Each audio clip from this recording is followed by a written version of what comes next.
Hello, thanks for visiting my reading room. I'm Nancy, reader and tutor, and this is my labor of love.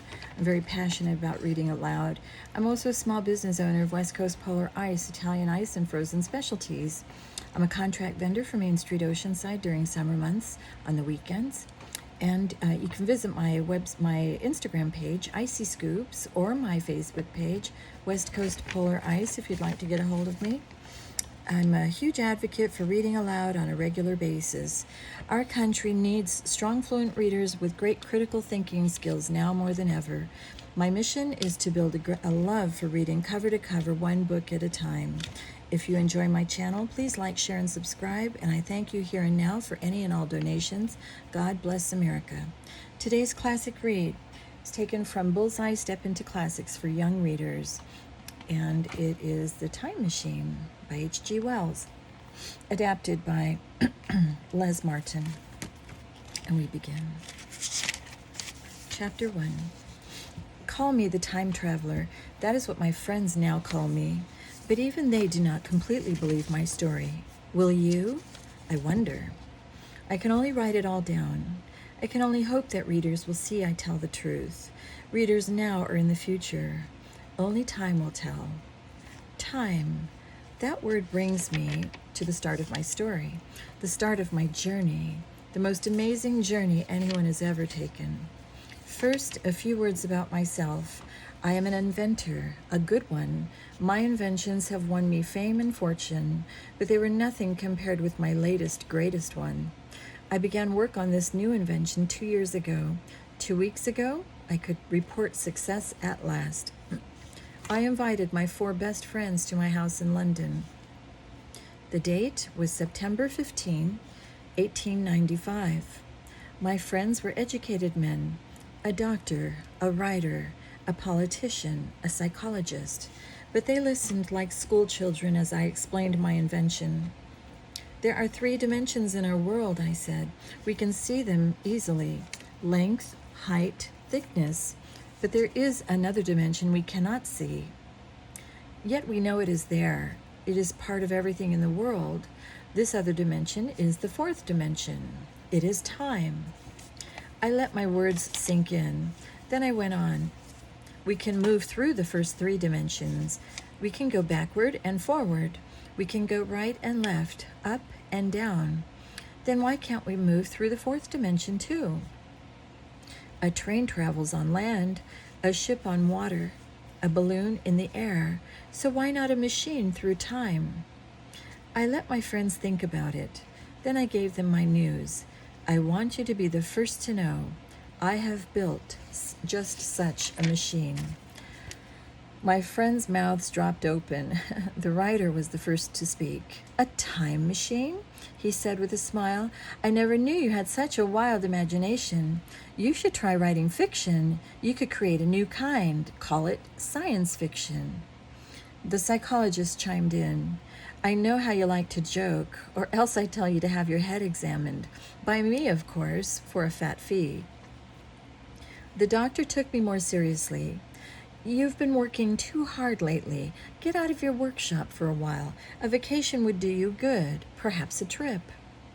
The politician just said, Pity there isn't such a machine. I'd like a quick trip to the future to see how the election next month turns out. The writer got into the spirit. I'd like to take a trip too. What a story I could write. Even better, a book. My publishers would love it. I'd love to see the medical marvels, the doctor said. His eyes were shining. Think of it, a world where no one has to be sick. Or else a world in ruins, the politician said. He shook his head. Weapons will be terrible. I wonder if the future holds peace or war, freedom or slavery. Bravo, my friend, the psychologist said to me. You've dreamed up a great way to make dinner interesting. Talking about the future brings out all of our hopes and all of our fears.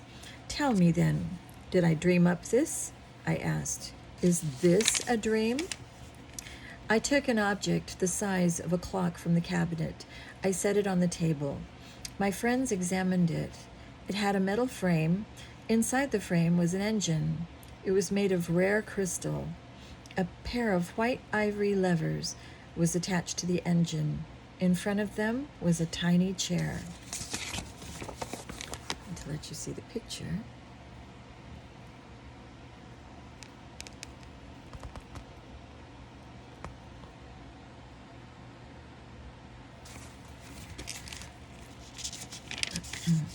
"It's made beautifully," the doctor said. "Made by hand?" I said, "My hand." "But what is it?" the writer asked. "A better question is, what does it do?" I said. I pressed down on a lever. At first the frame shook violently. Then the shaking stopped. The whole object became fainter and fainter. It was like a drawing in disappearing ink. Within 2 minutes, it was gone. No trace of it was left. The writer clapped his hands in loud applause. "I was wrong when I told you to write fiction," he said. "You should be a magician. That trick would make you a fortune on the stage." "Yes, it is very clever indeed," the psychologist agreed. "How did you do it? With mirrors? And where have you hidden it?" "Why, it's right where you saw it last," I said. I pointed to the tabletop. "But it is not here in the present. It is here in the future. 1,000 years in the future." "You mean," the politician began. Then he stopped and laughed. "You almost had me fooled for a moment, but you would never risk losing such a precious object. Not just to show off for a few friends." I smiled. "Losing it doesn't matter to me now. It was only a model. A model I no longer need, for I have finished building the real thing." Chapter 2. My friends gathered around the machine in my workshop. It was exactly like the model I had shown them, only it was 20 times larger. "You mean you sit in that chair, pull that lever, and travel into the future?" the writer asked. "Or into the past," I said. "Whichever I choose." "And which would you choose?" the psychologist asked. "The future first," I said. It is the unknown that interests me the most." "And do we get to see it in action?" the politician asked. "Perhaps take a ride ourselves," the doctor suggested. "Not yet," I answered. "I still have a few things to tinker with. Then it will be ready to go." My friends smiled. "You still don't believe me," I said. I pretended to be angry. "Very well, then. Come to dinner here a week from now. I promise to show you then that my time machine works." After my friends left, it was my turn to smile. My friends had been right about one thing. I did like jokes. I had told them I still had to tinker with my machine, but there was one thing I had not told them. The tinkering would take only a few hours. Then my machine would be ready. Before I started to work, I called in my housekeeper. I told her to cook dinner for my friends next week, the best dinner she could make, and I handed her a note. She was to give it to them when they arrived. The note said I was sorry not to greet them, but it promised I would join them before the evening ended. Then I set to work. The work was very delicate. I had to make sure the size of the levers was just right, to the smallest fraction of an inch. One lever was to start the machine traveling through time. Push it up, and it went into the past. Pull it down, and it went into the future. The other lever was to stop it wherever I wanted. But I should not say wherever, rather whenever, because I would be staying in the same spot. Only the time would be changed. It was almost 4 in the morning. I had finished my work. I measured the levers one last time. Now only one thing was left to do, to give the time machine its first test. I sat down in the seat of the time machine. I looked at my pocket watch, 19 after 4. I held my breath as I gripped the lever. I pulled it down a tiny bit. How can I say what it felt like? Only that it felt like falling through endless space. My stomach was trying to squeeze into my throat. My mouth was open. It looked like the mouth of a fish gasping in air. Quickly, I pulled the stop lever. There was a slight bump. The machine stopped. I looked around me. My heart sank. My tools were where I had laid them. My coat still hung over a chair. My workshop was just as I had left it. My machine was a failure. Then I saw daylight in the window. My heart beat faster. I looked at a clock on the mantel. It said 9:30. I pulled out my pocket watch. It read 21 minutes after 4. I had traveled more than 5 hours in just 2 minutes. The time machine worked. I suppose I should have stopped then. I should have planned my next move, but I had waited too long for this moment.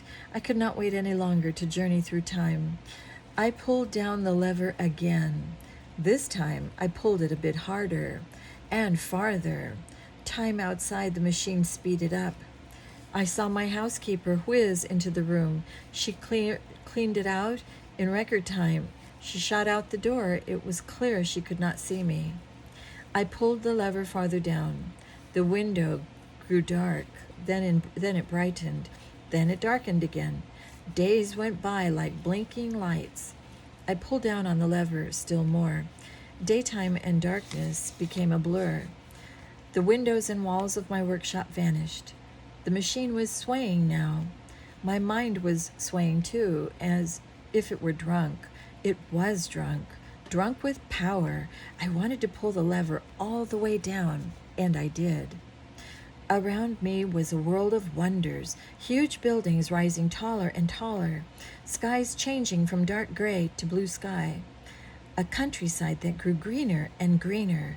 What a fantastic show! It was hard to turn my eyes away, but at last I did. I looked at the dials. They told me how fast and far I was traveling. I was shocked. I had gone much faster and farther than I thought. It was in the year 802,701 AD. Those huge numbers made me lose my head. I was in a panic. I yanked hard on the stop lever. I paid the price. The stop was too sharp. The machine tipped over. I was thrown from my seat. Stunned, I lay on soft green grass. I heard a very loud thunderclap.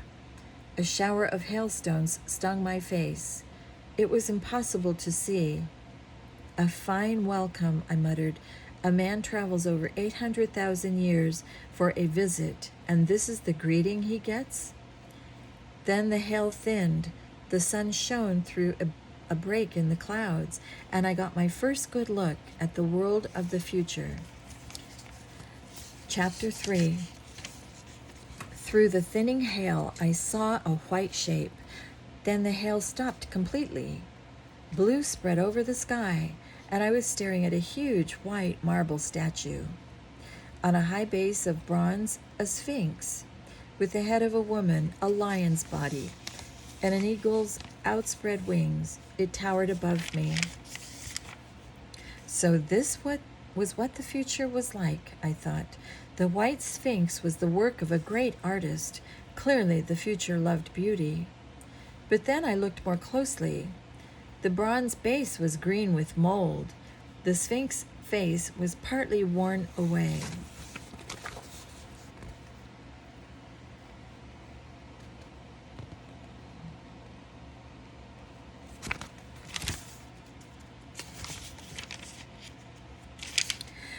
Had civilization fallen apart? It did not seem so. In the distance, I could see giant buildings. They made those of my time seem small and ugly. I stared hard at those buildings. I saw tiny shapes on a terrace. They were living creatures. People. One was pointing at me. Suddenly, I felt afraid. What would these people think of me, do to me? To them, I was a caveman, or even an animal. They might want to cage me, or perhaps even kill me. I tensed my muscles and pushed my time machine upright. I checked it over. Nothing was broken. I could relax. If I found myself in danger, I could escape. I climbed into the time machine and sat down. I gripped the lever. Then I heard someone coming through the bushes nearby. My grip tightened. I was ready for the people of the future. A man came out of the bushes. I let go of the lever. I could see no danger. This man was no more than 4 feet tall. He was very slender. He wore a short purple robe with a thin belt. His legs were bare. Soft sandals were on his feet. Everything about him was beautiful, but very delicate, like a perfect flower that would die in a cold wind. But I could feel how warm the air was in this world. Others came behind him. Their clothes were like his, but the colors all were different. The males and females looked very much alike. I could hardly tell them apart. There was no fear on their lovely faces. They crowded around me. They were smiling and laughing. I smiled back. How foolish I had been to worry. These people did not know the meaning of fear. They had no reason to hate or to harm. I let them touch me with their soft hands. I let them touch my machine, too. They seemed to want to make sure we were real. Their voices were gentle and musical. They sounded like birds cooing as they spoke. Their language was strange to me. I could not understand a word. Then something began to trouble me. None of them showed any interest in talking to me. Nobody asked me questions. Nobody tried to find out who I was. But perhaps they already knew. Yes, that was it. They already had all the answers. Still, I had to make sure. I pointed to the sun. I wanted to express the idea of time.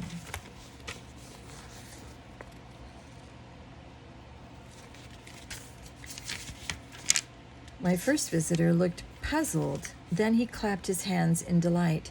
He made the sound of a thunderclap. The others joined in. They made the same sounds.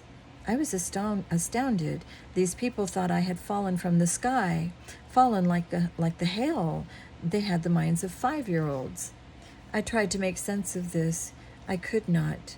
Then the little people made eating motions with their hands. They patted their stomachs, and I suddenly realized how hungry I was. After all, I had not eaten in 800,000 years. I went with them to their dinner hall. But first I took care to remove the levers from the time machine. I put them in my pocket to be safe. Some of these people might play with the machine while I was gone. They were childlike enough to do that. We walked to the dining hall. Many of the great buildings we passed seemed empty. There were cracks in the windows. The colors of the tiles were faded. I remembered how worn the white Sphinx looked. It seemed that I had been right. The world was going downhill.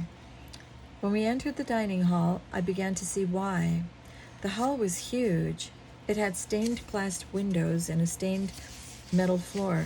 There were panes missing from the windows. The floor was worn by many feet over many years. The dining tables and chairs were polished stone. Many of the chairs were empty. There was much more food on the tables than we needed. Only a few hundred people were eating in the great dining hall. I sat down and began eating. The food was very good. The fruits and vegetables on the table were strange to me, but I found they were delicious. I saw no meat. There were people of my own time who said that eating flesh was wrong. It seemed that their point of view had won out. There were no plates or knives and forks. Everything was eaten by hand. Cleaning up was easy. Leftovers were thrown into holes in the floor. They disappeared below. During the meal, I began to learn the language of the future. I pointed to different things. I asked people to say their names. It was slow going. People would come up to me. They would look at me. Then they would drift off. I could only hold their interest for a minute or two. After eating, the people began singing and dancing. Nobody even glanced at me when I left the hall. I wanted to be alone. I had to put my thoughts together. There was a full moon out. I strolled along. I saw flowers more beautiful than I had ever seen before. Fruits and vegetables grew wild everywhere. I saw no weeds, no insects, no animals, no trace of any threat to an endless harvest of food. I thought of the people I had met. They showed no signs of sickness or injury or even age. They enjoyed perfect health, perfect happiness in a perfect world. This, then, was the reason for the decay I had seen, the neglect of the buildings, the green mold on the Sphinx's base. People had lost the need to work to make life better. They had everything they wanted. They were happy, well, simply to be happy. Could I blame them? I found it hard too. Yet at the same time, I found it sad. This was what humans had become, creatures of pleasure. They had no thoughts in their minds. Their lives were made up of eating, dancing, singing, and playing. By now, I had reached the white sphinx. I looked up at it and said, "Answer me this riddle, Sphinx. Is this what all of the history has led to? All the work of all the scientists and artists and thinkers and builders?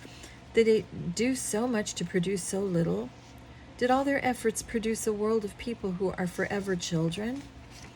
I received the only answer a sphinx ever gives: silence.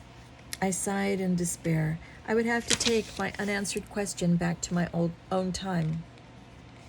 Then all my thoughts were washed away. A wave of horror hit me. It was like the thunderclap that greeted me when I arrived. I saw that my time machine was gone. Chapter 4. I could not believe my eyes, or rather, I did not want to believe my eyes. The thought was too terrible. I could not return to my own time. I was trapped in the future forever. For a moment, I froze. I was in shock. Then I forced myself to think and move. The time machine had to be here. The people must have hidden it nearby. They were too weak to move it far. Maybe this was their idea of playing hide and seek. They were childish enough. Desperately, I searched the bushes around the grass field. Branches scratched my face. Blood ran down my cheek. I hardly noticed. I still had not found my time machine. Sweat soaked my shirt. My eyes burned with anger. The game had gone far enough. I ran back to the dining hall. It was empty. Where had they gone? I went back out into the night. Another building was nearby. It was a palace fit for a king. I found the open door. I was not surprised. I had not found a door locked yet. Inside, people were sleeping. There were more than 20 of them. They were lying on cushions on the marble floor. "Wake up!" I shouted. In my anger, I forgot that they did not know my language. "Where is my machine?" They may not have understood my words, but the anger in my voice was clear. That and the fist I waved at them. I made myself even clearer. I pulled one of them to his feet. I shook him hard. Then I let him go. He stood trembling before me. By now, they were all awake. A strange look came over their beautiful faces. I realized that look was new to them. Probably they did not even know what that look was, but I did. It was fear. I forgot my anger. I would not be the one who taught these people fear. I would use a better method to find my time machine. I would learn their ways, their language. Then I could tell them how much I wanted the machine. Once they knew, they would give it back. Besides, I told myself I was in no hurry. I had traveled so far to find out what the future held. I could take a few days to find out more. I did not even have to worry about the dinner with my friends. I could come home a week after I had left. I was no longer a slave of time. I was its master. I patted the shaking man before me on the shoulder.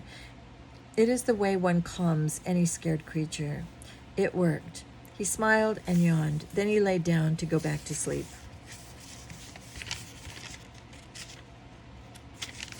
Then I lay down and went to sleep myself. Maybe in the morning my time machine would be back. Maybe the theft would turn out to be a bad dream.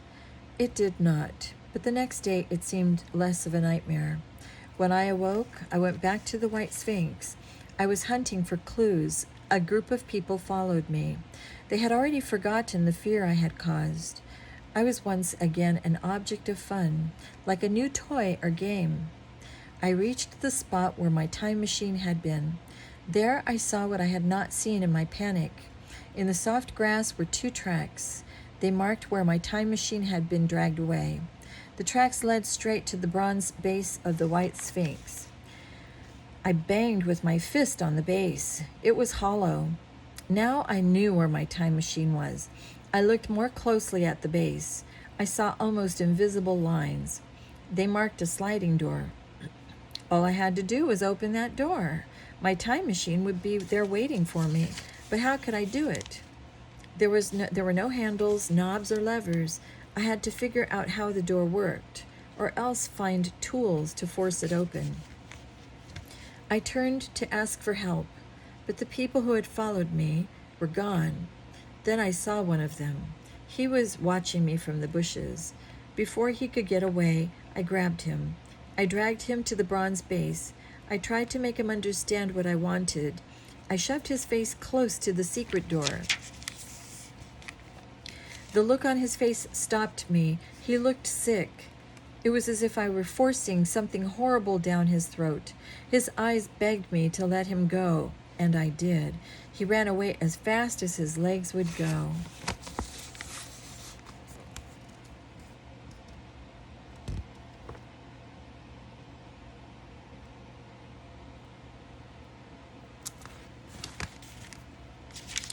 I watched him leave.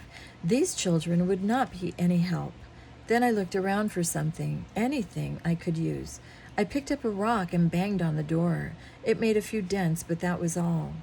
I would have to go back to my first plan. I would learn to talk to these people. I'd ask them to help to give back my time machine, or else tell me how to get it. I gave the door one last bang. Then I tossed my rock away. It was useless. Then I heard it, or at least I thought I heard it, a sound from behind the door, a sound like a chuckle.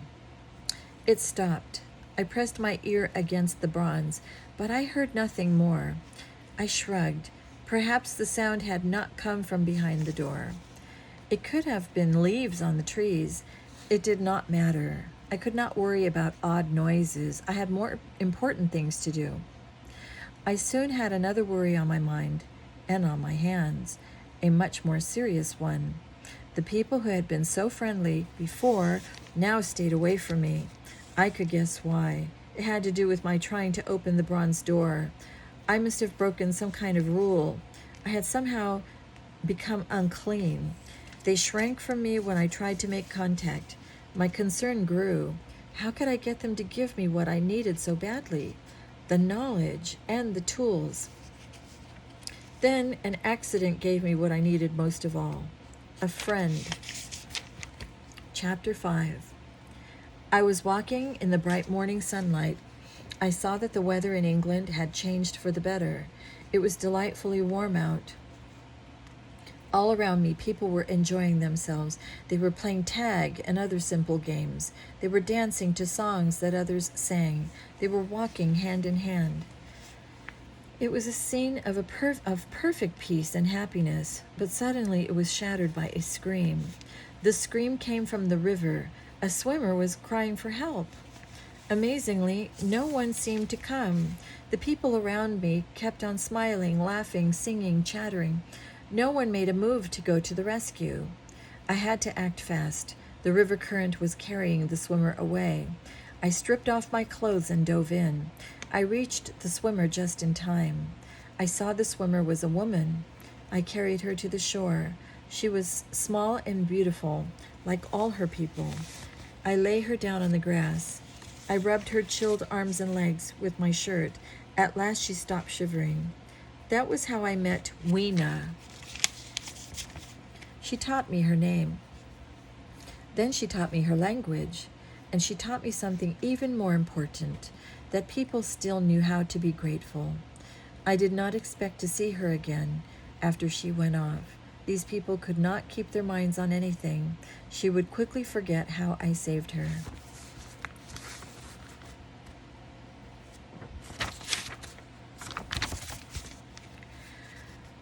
But that afternoon, Weena joined me again.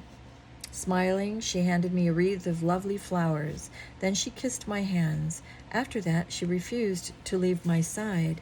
She went everywhere I did. I say this even though she did not like certain places. She did not mind exploring all the great buildings that I found. But I also found many round holes in the ground. They looked like large wells. When I looked down one, I felt Weena's hand on my sleeve. She was trying to pull me away. I gently shook off her weak grip. I could see only blackness in the hole, but I did feel a breath of air. I took a box of matches from my pocket. I lit one and held it over the hole. The flame was sucked downward. Air was flowing down the hole to somewhere below. But why? Who was there to breathe it? I turned to ask Weena. She was staring at my lit match. When it went out, her face fell. I lit another, and she clapped her hands in delight. Another surprise of the future. These people knew nothing of fire. But did they know what was down below? I looked at Weena and then pointed down the hole. She grabbed my arm to stop me, but I was much stronger than she. I kept pointing. I demanded she answer my question. She gave in. "Morlocks," she said. I pointed at her. "Morlocks?" She looked at me as if I were out of my mind. Then she pointed to herself and proudly said, "Eloi." What she said gave me an idea that solved many mysteries of this strange world. In this world, there were two kinds of people, masters and slaves. The masters lived above. The slaves lived below. That explained why the Eloi did not have to work. Down below, the Morlocks did all the Eloi's work for them. The Morlocks made the clothes the Eloi wear. They made the dishes and cups the Eloi ate and drank from, and everything else the Eloi needed. I should have guessed it sooner.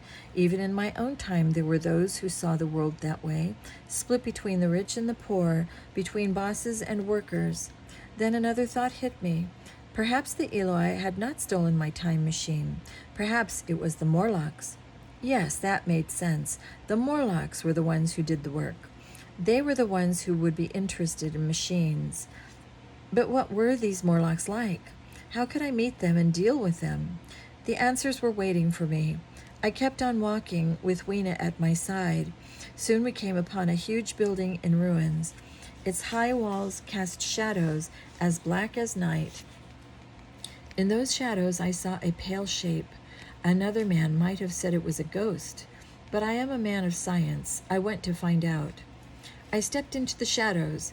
Then I realized that Weena had hung back. I turned to look for her. I saw that the Eloi did not know fear. The Eloi did know fear. Weena's face was a mask of terror. Terror of the dark. I had no such fear. I moved straight into the darkness. I lit a match, and I saw my first Morlock. It is what I must call the Morlock. I could not tell if it was male or female, but I could see why the Eloi found it so disgusting. The Morlock looked like a small white ape. Pale hair grew on its head and round down its back. Its long arms hung loose by its side. Its teeth were small and pointed. Its huge gray eyes had a red glow. They looked like they wanted to pop out of its head.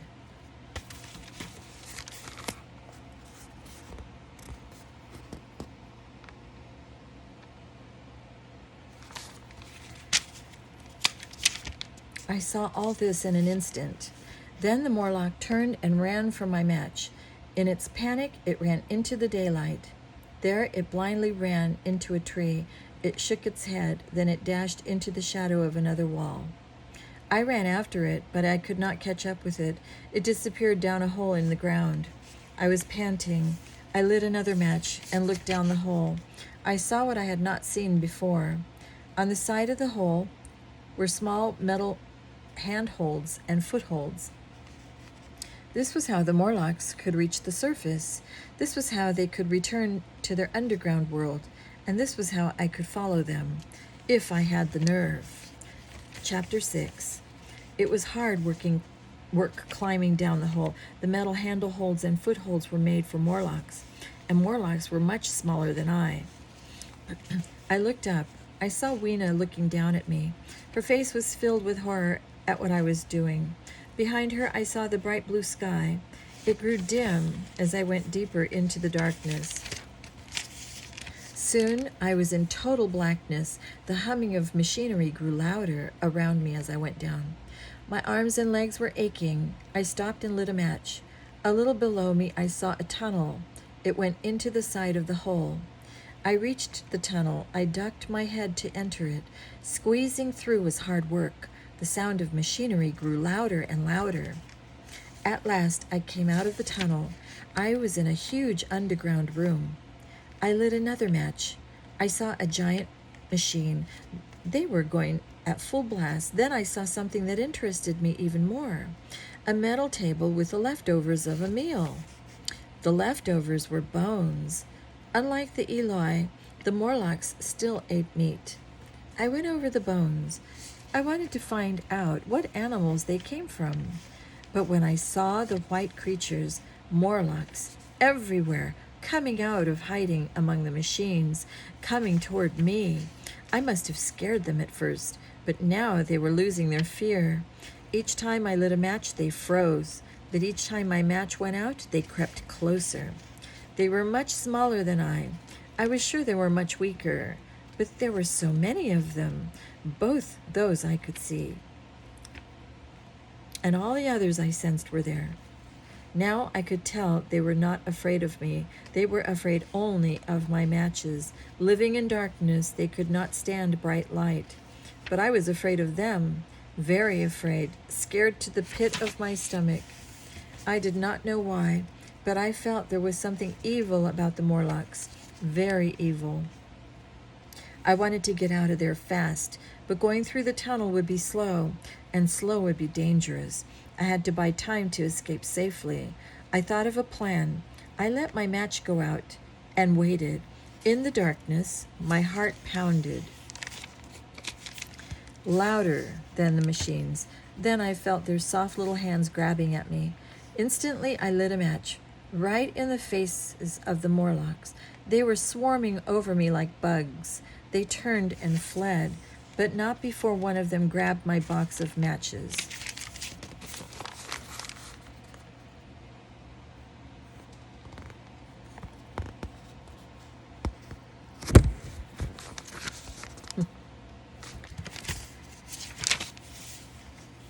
I had no time to waste. I went into the tunnel. I squeezed through as fast as I could. I tore my shirt and skinned my elbows, but I made it out the other end. In the darkness of the hole, I groped for the first handhold. I found it. I started upward. I felt hands clutching at my legs, pulling me down. I kicked them away. I dragged myself up out of the hole. Never had daylight looked so beautiful. Beautiful, too, was Weena's joy. She threw her arms around me. I now know why you don't like the dark, I said to her. But I was wrong. I did not yet really know.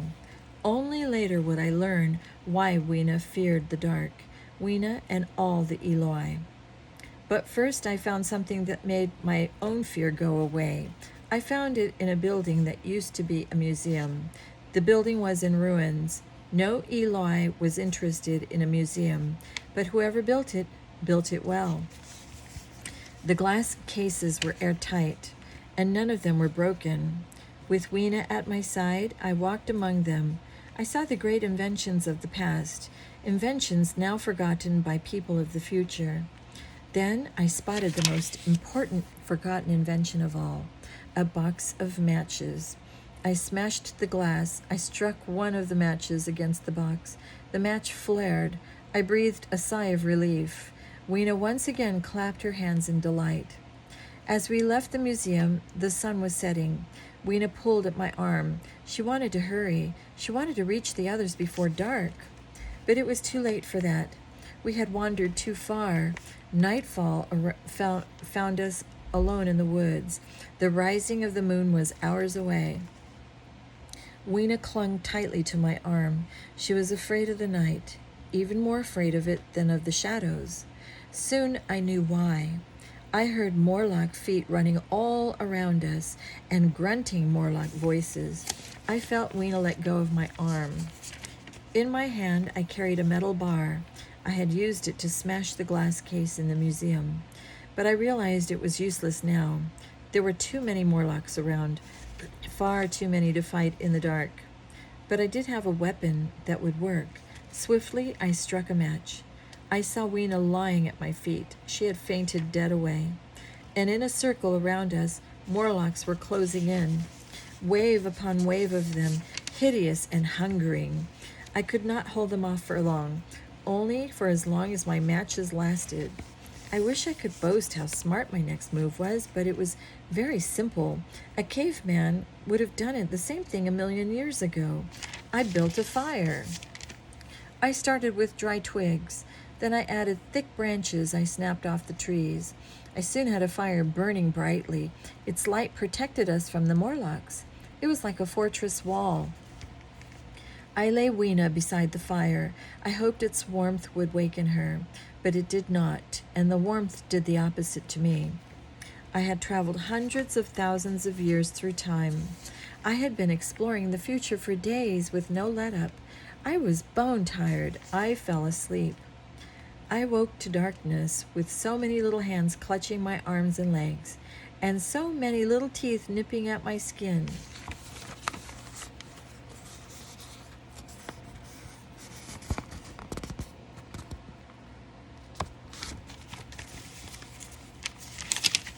Chapter 7.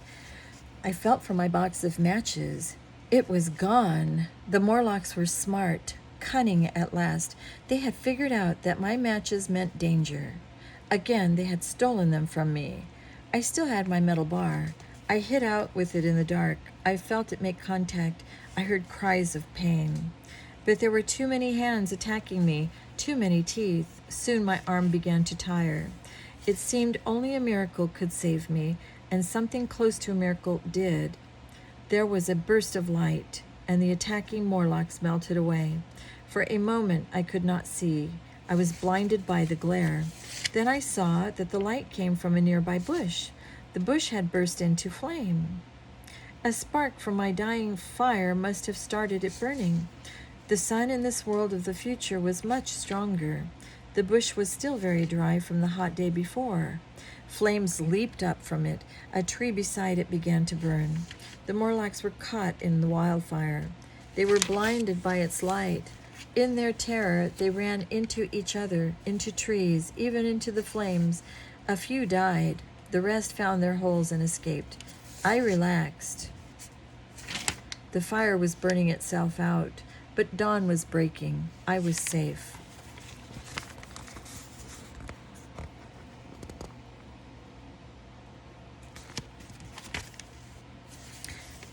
A few died. The rest were like, I relaxed. Fire was in there. Okay, I read that part already. Then I stopped thinking of myself. I remembered Weena. She was gone. The Morlocks must have taken her, but why? I knew why they had come after me. They saw me as an enemy. I had invaded their underground home, but why Weena? She would not hurt a fly. Weena must have known the answer. I remembered her fear of the dark, but it was not the dark she feared. It was the Morlocks. Then I remembered something else. The bones on the Morlock's table. Where had they come from in a world without animals? And I knew the secret of the future, the horrifying secret. I had been right about one thing. The human race had been split into two races, the Eloi and the Morlocks, but I had been very wrong about everything else. Once, perhaps, the Eloi had been the masters. The Morlocks had been the slaves, but that time was over. The Eloi must have grown too soft and lazy to feed the Morlocks, and the Morlocks had found their own food, perhaps out of hunger or perhaps out of hate. The Morlocks still made clothes and other things for the Eloi, but not like slaves working for masters. Instead, they were like farmers taking care of livestock that they wanted healthy and tender. That was what the Eloi were, no more than cattle. Cattle kept alive for only one reason, so that in the dark the Morlocks could come for them, so that the Morlocks' dinner plates would always be full. I smiled sadly. Now I knew why the Eloi had no graveyards, why there were no old or sick among them.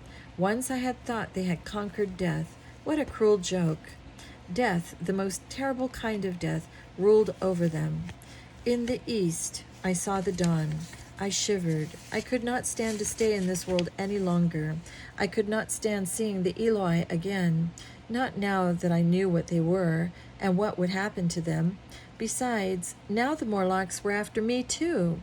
They would not rest until they got their hands on me, their teeth into me. Sooner or later, I would let down my guard, and they would get what they wanted.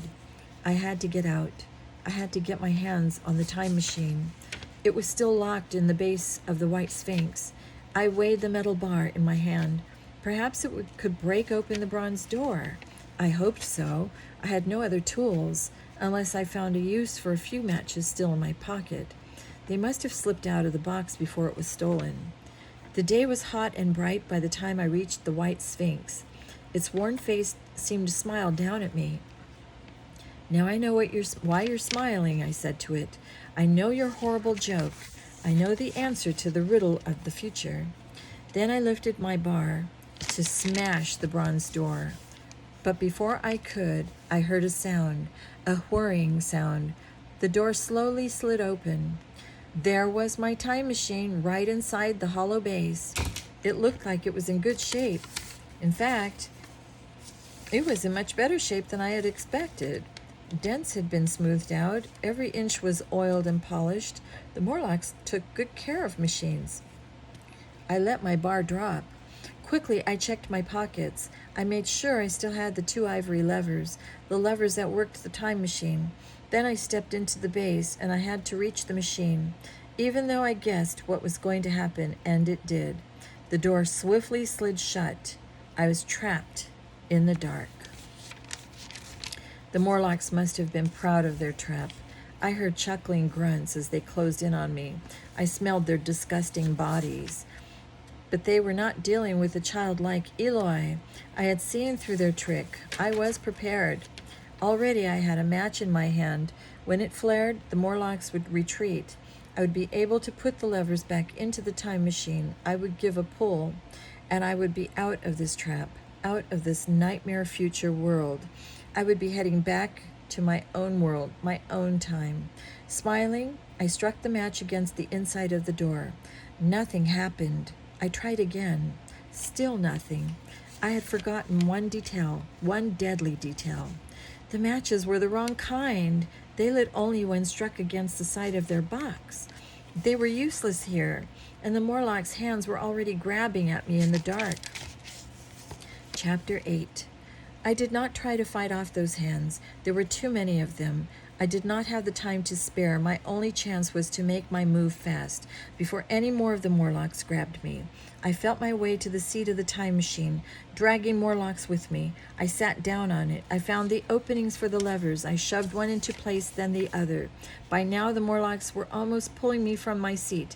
Their hands were cold and damp. Their warm breath stank. I put all my strength into a sweep of my arm, a savage sweep that sent the Morlocks flying. Then I pulled down on the time travel lever as hard as I could. For a moment, I thought I would die. The machine was not made to be started that way. But it worked. That was the important thing. I looked at the dial. The Morlocks were 1,000,000 years behind me. True, I pulled the lever the wrong way. I was going into the future, not the past, but I did not mind. I would take another look at things to come. Then I would head back. I brought the machine to a stop. I found myself on an empty beach. It was on the edge of a smooth, dead sea. The only signs of life were a few crawling crabs. The sun was a huge red ball. The air was as hot as an oven. The earth was very close to the sun now. Soon it would burn up.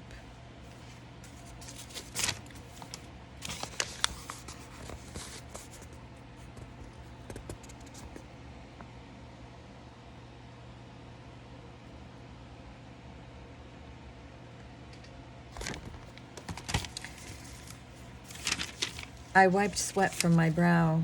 I was lucky to stop when I did, before I reached the end of the world, and my own end as well. I pushed the lever up to send me back through time, back to the year 1895, back to the evening of September 22. This time I watched the dials closely. When I reached 1900, I slowed the machine. I passed into 1895. I slowed it more. Then I brought it to a sharp stop. I went back to my laboratory. I got out of the machine. I looked in a mirror. My face was unshaven. My clothes were dusty and torn. No matter, my friends would understand. I entered the dining room.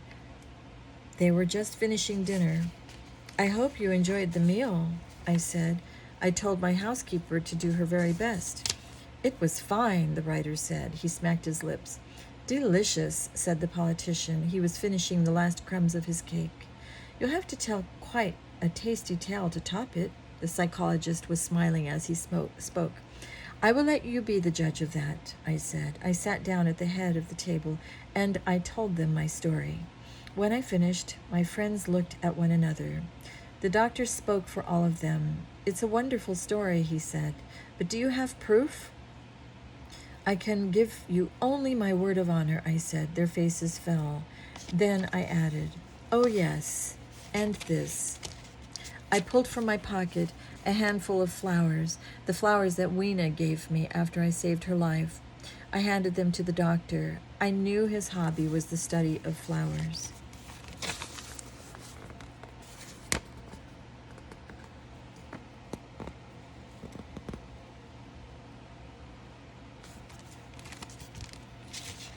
He looked at them closely.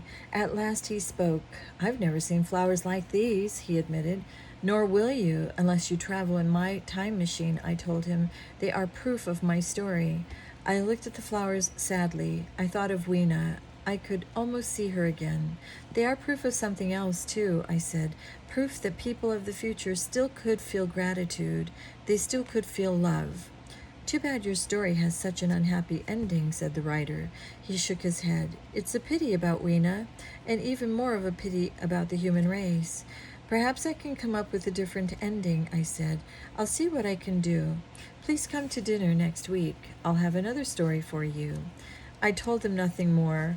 Only now will I write down what I plan to do. Then I will get in the time machine again.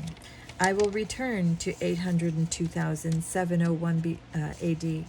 I will arrive among the Eloi once again. But this time I will bring them a gift, the gift of knowledge. I will teach them what earliest man had to learn. I will teach them how to use fire. Perhaps that will help them drive off the Morlocks. Perhaps that will make them brave. Perhaps they will start to stand on their own feet. Perhaps they will grow to become human. Perhaps all I can do is give them the chance. All I can do is put their fate into their own hands. All I can do, as I set out in my time machine, is hope. A final note. This is not the time traveler who is writing now. This is his friend, the writer. His other friends and I found the story you have just read. It was on the dining room table when we arrived the next week. Since then, we have been waiting for the time traveler, waiting for him to give us the final chapter. But the time traveler set off on his journey 3 years ago, and he has not yet returned. The end. And I hope that you enjoyed that version of the time machine. Good night.